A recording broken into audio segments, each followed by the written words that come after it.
연일 계속되는 특별 새벽 기도회 가운데서라도 또 여러분 빠지지 않으시고 이렇게 새벽을 깨우고 또 수요 오전 예배에 오신 여러분을 환영합니다. 우리 샬롬으로 우리 다시 한번 우리 크게 한번 축복하도록 하겠습니다. 샬롬. 네.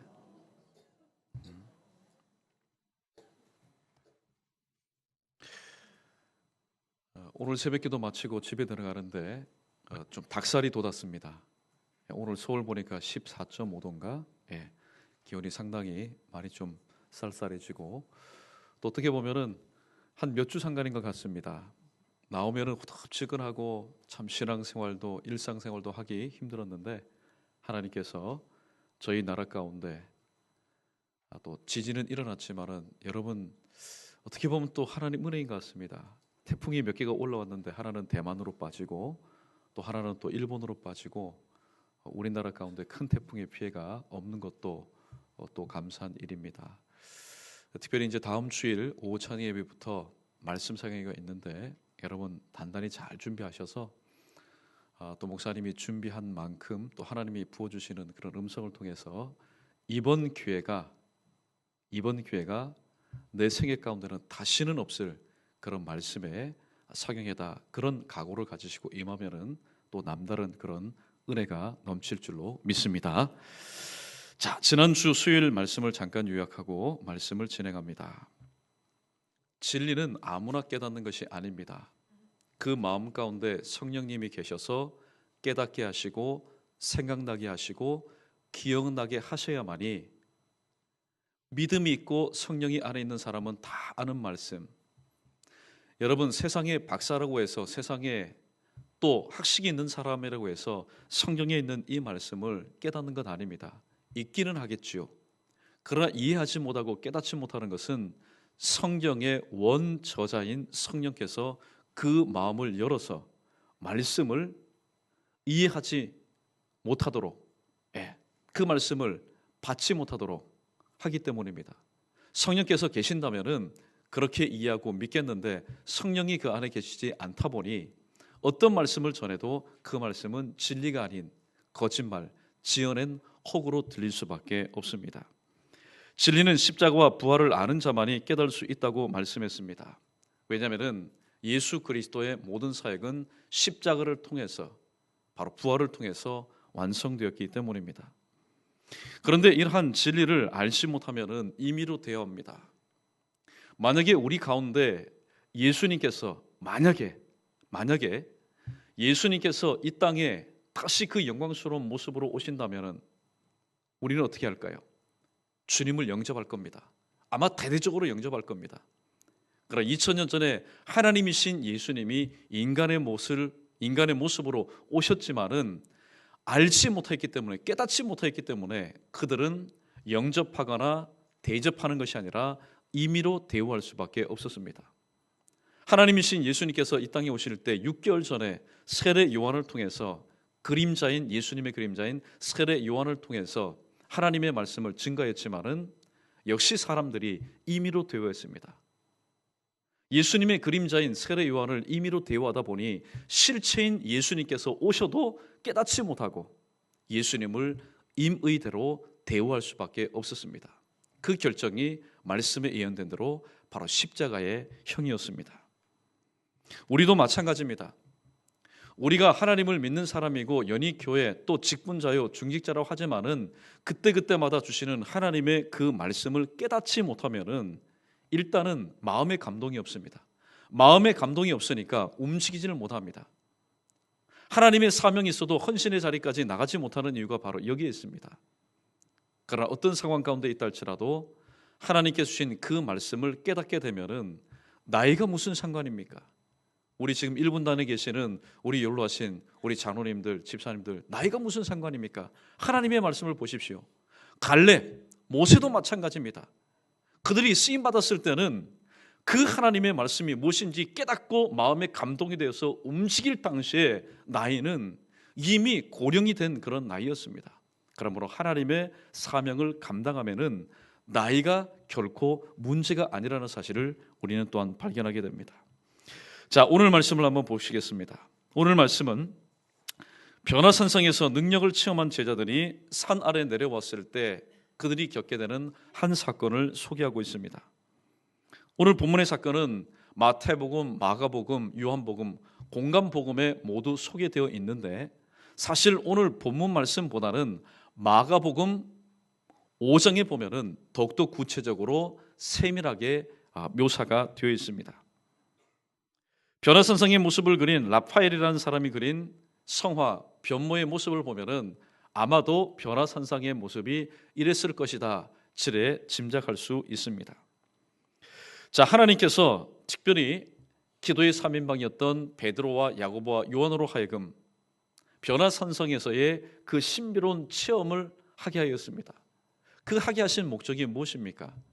지금 산 아래 벙어리 귀신 들려 어찌할 줄 모르는 아들뿐만 아니라 그 아들을 데리고 온 아버지, 그 외에 세상의 죄로 인해서 여러 가지 육체적인, 정신적인, 영적인 질병 가운데 있는 자들을 고치도록 하기 위해서 하나님은 변화산성에서의 신비로운 체험을 허락해 주셨는데 이 사실을 깨닫지 못했던 베드로는 무엇이라고 말합니까?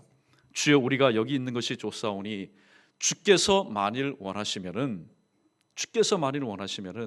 여기에 초막셋을 짓되 하나는 주를 위해서, 하나는 모세를 위해서, 하나는 엘리야를 위해서 짓는 것이 좋겠습니다. 그러나 결국 짓지 못하고 하산하였습니다. 왜 짓지 못하고 하산하였을까요? 주께서 만일 원하시면, 만약에 주님께서 원하시는 일이었다면은 여러분 그 장정 3명이 그 산에 가서 뚝딱뚝딱 하면은 초막셋 짓는 것 시간 문제입니다. 그러나 초막셋을 짓지 못하고 하산한 이유는 그러한 일들을 주님께서 원하시는 것이 아니었기 때문입니다.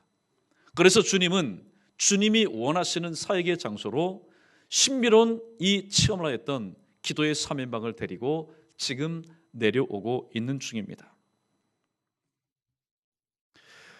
오늘 여기 본문에 보면은 예수님께서는 오늘 베드로가 말한 것처럼 변화산성에서 초막셋을 짓고 사는 것을 원치 않았습니다. 예수님은 세상을 등진 신비주의적인 신앙을 우리에게 가르쳐주지 않습니다.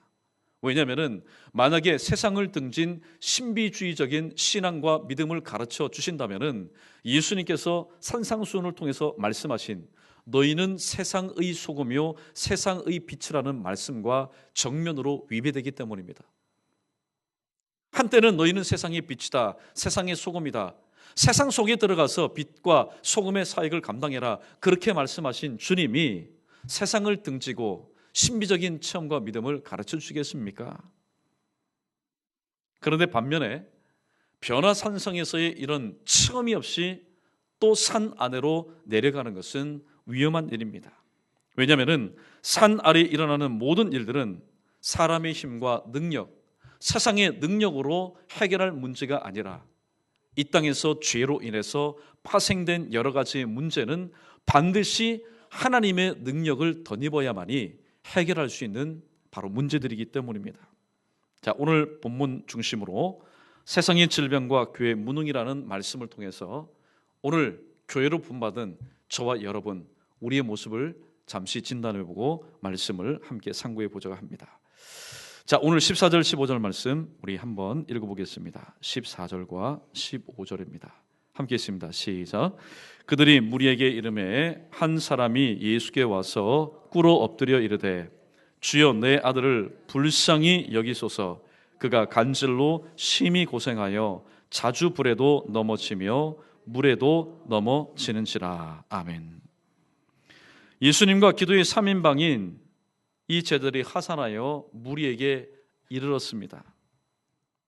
그때 한 사람이 예수님께 달려와서 무릎을 꿇고 간절히 간구합니다. 이 사람은 한때 행복한 가정의 가장이었습니다. 사라는 한 아내를 만나서 한 아들을 낳았는데 그 아들을 보고 행복하게 지낸 한 가정의 행복한 가장이었습니다. 그러나 이 아버지의 말씀 뒤에 있는 것처럼 언제부터 있냐? 어렸을 때부터입니다. 그 어렸을 시점이 언제부터인지는 모르겠지만은 이 병으로 인해서, 벙어리 귀신 들린 이유로 인해서 이 다복화했던 가정의 행복은 깨어지고 말았습니다. 오늘 여러분 본문을 보십시오. 오늘 이 아들의 문제라면은 남편과 아내가 같이 등장해야 됩니다. 그러나 누가 등장하지 않습니까? 아내가 등장하지 않습니다. 아내가 등장하지 않는 것으로 보아서 이 아들이 벙어리 귀신 들린 그 연고로 인해서 당신은 기를지 몰라도 나는 감당할 수 없습니다. 아마도 가출할 가능성도 많습니다. 이후로부터 지금까지 아들의 그림자가 되어서 일거수일투족. 아들이 불에 들어가면은 아버지도 불로 들어가고, 아들이 물에 들어가면은 아버지도 물에 들어가는 일거수일투족의 그림자와 같은 삶을 살았습니다. 여러분, 아들의 모습을 한번 상상해 보십시오. 그 아들이 지금 몇 살이 되었는지는 모르겠지만은 물과 불을 자기 집 들락날락하듯이 들어갔으니 몸이 여러분 온전하겠습니까? 체력이 있겠습니까? 강건하겠습니까? 똑같이 아버지도 동일한 그런 모습으로 살아가고 있던 어느 날, 예수님의 제자가 그 동네에 왔다라는 소식을 듣게 됩니다. 사람이 여러분 보십시오. 내가 어떤 일을 당하지 않으면은 사실 아무리 좋은 방법, 아무리 좋은 민간요법, 아무리 좋은 그런 처방이 있어도 귀에 들어오지가 않습니다. 그러나 직결된 그런 일과 관련이 되면은 귀가 얼마나 밝은지 모릅니다.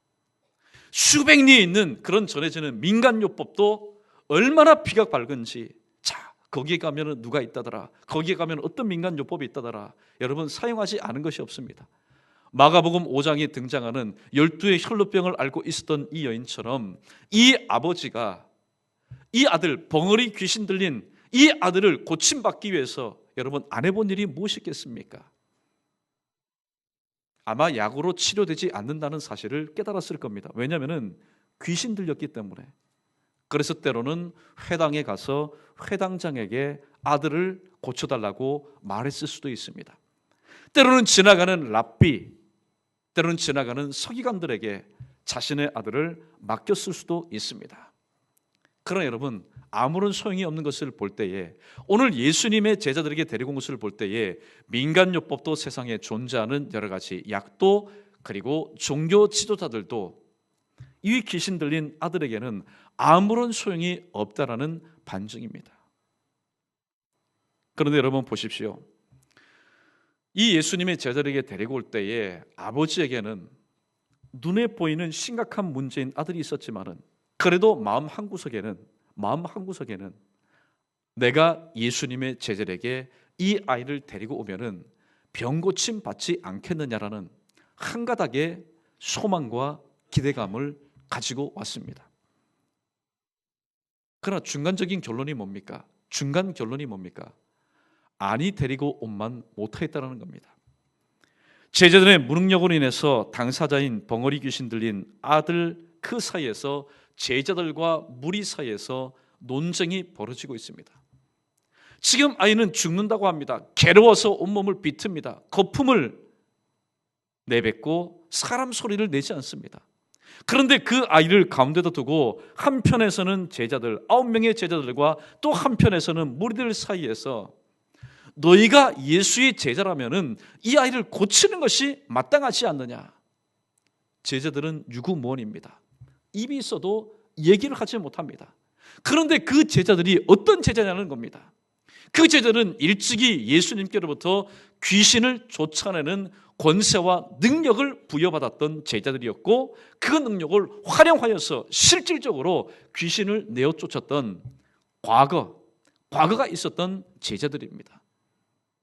그런데 지금 실질적인 한 가지 문제 앞에서, 그들의 사역 앞에 던져진 실질적인 문제 앞에서 그들은 문제를 풀지 못하고 어쩔 수 없어서 지금 우왕좌왕하고 있다라는 겁니다. 어찌할 줄을 몰라 안타깝게 발을 동동 구를 즈음에 말로만 듣던 예수님이 그 자리에 오시는 것을 이 아버지가 보게 되었습니다. 그리고 예수님을 본 아버지는 무릎을 꿇고 엎드려서 이렇게 간구합니다. 우리 15절 말씀 우리 다시 한번 읽어보겠습니다. 15절입니다. 시작. 주여 내 아들을 불쌍히 여기소서. 그가 간질로 심히 고생하여 자주 불에도 넘어지며 물에도 넘어지는지라. 아멘. 어제 새벽에 나오신 분들, 주여 나를 불쌍히 여기소서. 오늘 죄인들의 공통된 기도의 제목은 이와 같아야 된다는 사실을 여러분 들었습니다. 오늘 말씀을 다시 한번 눈을 크게 뜨고 한번 읽어보십시오. 지금 오늘 이 아버지의 아들은 무슨 병에 걸렸습니까? 지금 간질에 걸린 겁니다.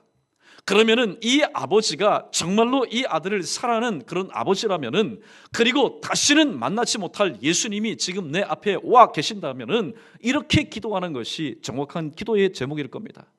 주님, 내 간질 들린 아들의 이 간질병을 고쳐주십시오. 이게 정확한 기도의 제목입니다. 그런데 오늘 어떻게 기도하고 있습니까? 주여 내 아들을 불쌍히 여겨 주옵소서. 사랑하는 성도 여러분, 오늘 우리가 안고 있는 문제가 아닙니다. 우리는 오늘 여러 가지 문제를 안고 있는데 그 안고 있는 문제 자체가 문제가 아니라는 겁니다. 정말로 문제는 무엇입니까? 우리는 예수님의 불쌍히 여기심이 없이는 그 뭣도 해결받을 수 없는 똑같은 죄인이라는 사실입니다. 그래서 누가복음 18장 13절에서 세리는 하나님 앞에 이렇게 기도하고 돌아갔던 겁니다. 사실 세리가 하나님 앞에 회개의 기도를 할 때에 그 내용이 여러분 오죽 많겠습니까? 오죽 많겠습니까? 그러나 단 한 문장으로 자신의 속에 있는 말을 주님 앞에 올려드립니다. 하나님이여 나를 불쌍히 여겨주옵소서. 그리고 뒤에 무엇이라고 말합니까? 나는 죄인으로소이다.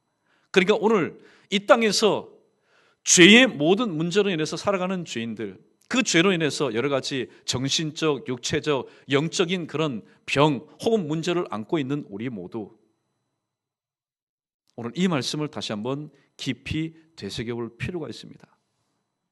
왜 이 세리가 하나님이여 나를 불쌍히 여겨주옵소서, 나는 죄인입니다, 왜 뒤에다가 죄인이라는 사실을 고백하였을까요?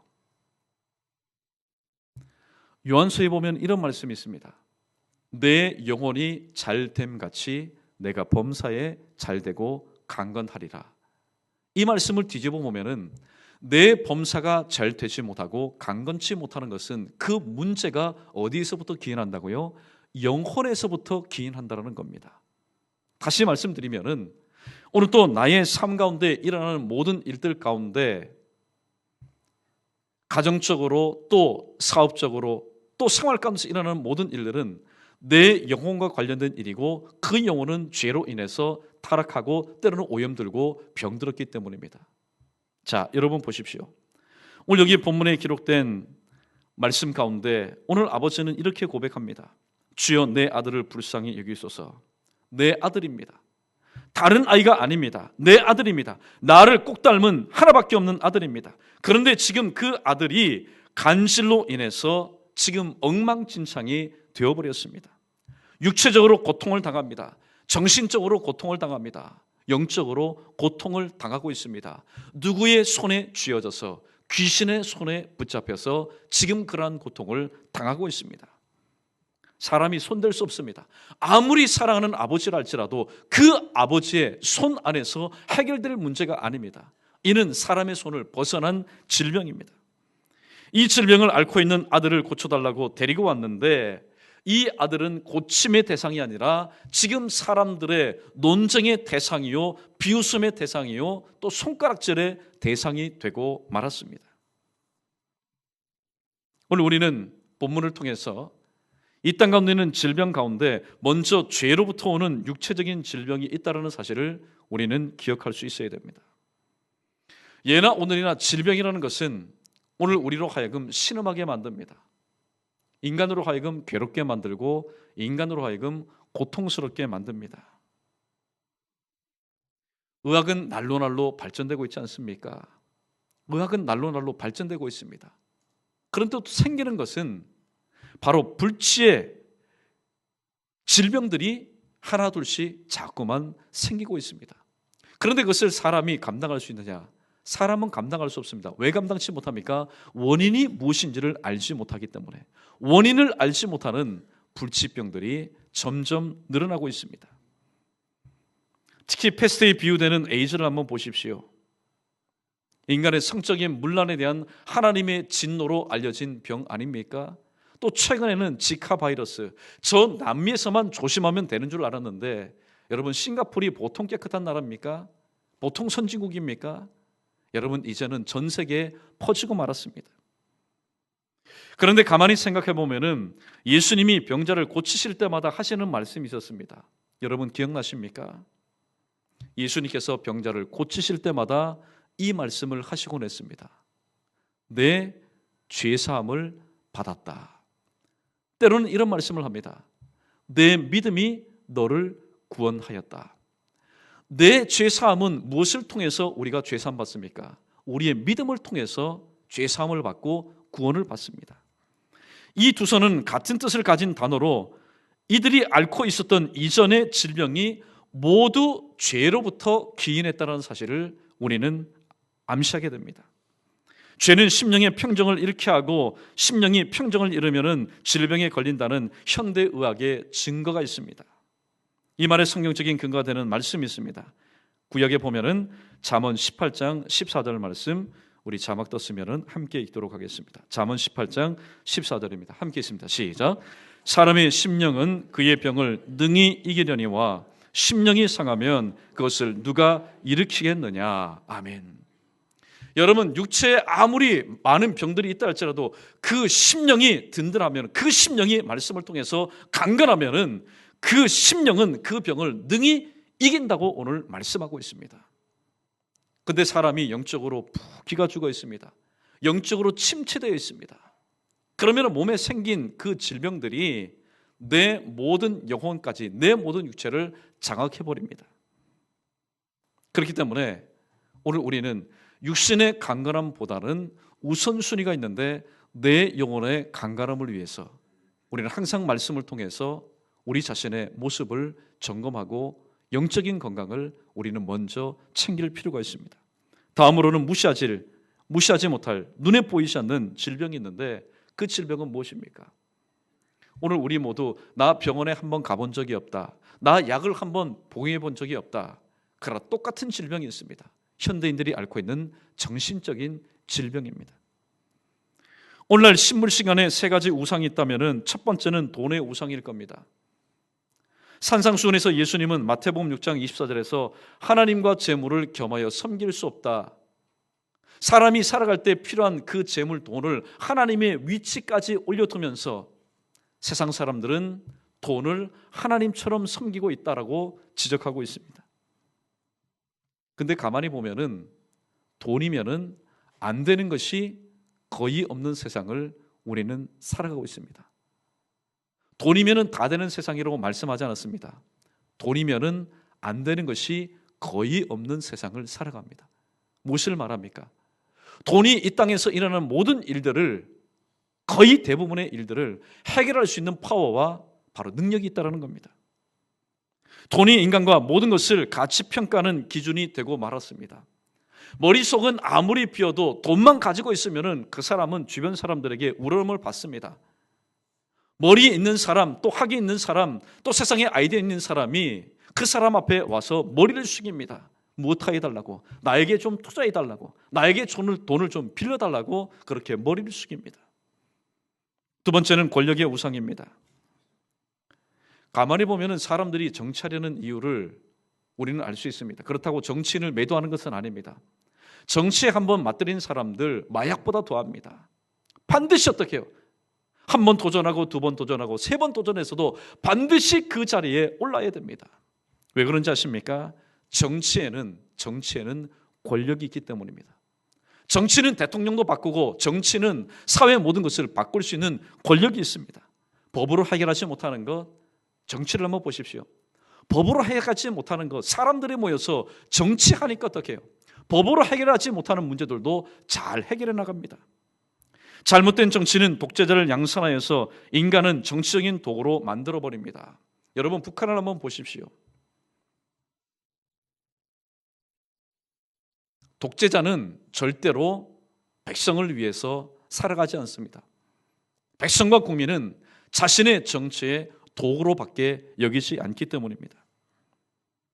우리가 기도하고 있지만은 저 북한의 김정은 혹은 일부 세계의 독재자들, 이들은 권력에 중독되어 있는 정신적인 질병을 앓고 있는 사람들입니다. 세 번째는 성의 우상입니다. 하나님은 부부의 합법적인 쾌락과 또 즐거움을 위해서, 그리고 인류의 번성을 위해서 오늘 인간에게 성욕이라는 것을 주셨습니다. 그런데 변질된 성의식은 성자유와 성개방을 낳았습니다. 지금 전 세계를 한번 보십시오. 우리나라도 얼마 전에 통과되지 않았습니까? 간통죄 혹은 동성애, 이제 전 세계적으로 합법화되고 있습니다. 언젠가는 이 대한민국 강단에서도 동성애가 잘못되었다라고 설교하게 되면은 그것이 또 법에 조촉되는 그런 시대가 올지도 모릅니다. 이로 인해서 각종 성범죄와 미혼모, 독신주의 등 사회적인 병폐 현상들이 일어나고 있습니다. 이는 하나님이 주신 성을 선용해야 하는데 오히려 악용하여서, 내가 하나님이 주신 성을 잘 이용하면은 얼마든지 선용할 수 있는데 그것을 악용하다 보니까 내가 성을 선용하는 것이 아니라 오히려 성의 노예로 전락하고 말았다는 것입니다. 저와 여러분은 이러한 시대에 교회로 부름을 받았습니다. 그리고 이러한 시대의 한 사회 속에서 속해 있는 구성원으로 오늘 또 우리는 살아가고 있습니다. 자, 말씀을 정해 봅니다. 예수님께서 하신 말씀대로라면은 오늘 또 장소 불문하고 하나님의 교회, 주님 피값 주고 세우신 교회가 세워진 곳이라면은 육체적이든 정신적이든 질병을 앓고 있는 자들이 병고침 받는 역사가 오늘 초대교회처럼 일어나야 됩니다. 예수님께서 말씀하신 대로라면. 그러나 16절 말씀, 내가 주의 제자들에게 데리고 왔으나 능히 고치지 못하더이다. 이것은 벙어리 귀신 들린 한 아들의 아버지 말이지만은 이 말을 통해서 오늘 우리는 제목의 말씀을 떠올릴 수가 있습니다. 세상의 질병과 교회의 무능력함을 우리는 발견하게 됩니다. 자, 그렇다면 교회가 간질 등 여러 가지 질병을 고칠 능력이 없어서일까요? 여러분에게 한번 질문합니다. 이 시간 틀리든 맞든 간에 여러분 크게 한번 대답해 보십시오. 오늘 이 땅에 세우신 교회, 저와 여러분에게는 세상의 모든 질병을 고칠 만한 능력이 없습니까? 능력이 있습니까? 없습니까? 우리에게? 예, 있습니다. 왜냐하면 예수 그리스도를 믿음으로 인해서 주님이 내 안에 내주하여 주신다면은 내주하시는 주님께 그 능력이 있기 때문입니다. 내게 있는 것이 아니라 질그릇 같지만은 보배이신 예수님이 내 안에 있다면은 오늘 또 이 땅에 존재하는 어떤 질병이든지 고칠 수 있는 능력이 교회 가운데는 분명히 있습니다. 교회는 그러므로 결코 무능하지 않습니다. 왜냐하면 교회는 그러한 능력을 받았기 때문이고 그러한 능력의 수요자인 예수님께서 오늘 또 내 안에 내주하여 주시기 때문입니다. 그런데 문제는 무엇입니까? 예수 그리스도를 믿음으로 인해서 주님을 영접하고 내주하신 주님이 계시지만은 그 그르신 교회인 우리 모두가 병들어 있기 때문입니다. 세상 사람처럼 돈의 우상이 교회를 경영합니다. 세상처럼 권력의 우상이 교회를 장악해버립니다. 세상처럼 성의 우상이 하나님의 성전인 바로 내 안에 들어와서 나를 타락시켜버립니다. 주님이 이런 말씀을 하신 적이 있죠. 시각장애인이 어떻게 시각장애인을 인도할 수 있겠느냐. 교회가 병들어서 눈이 멀었는데 어떻게 눈먼 세상을 바르게 인도할 수 있겠습니까?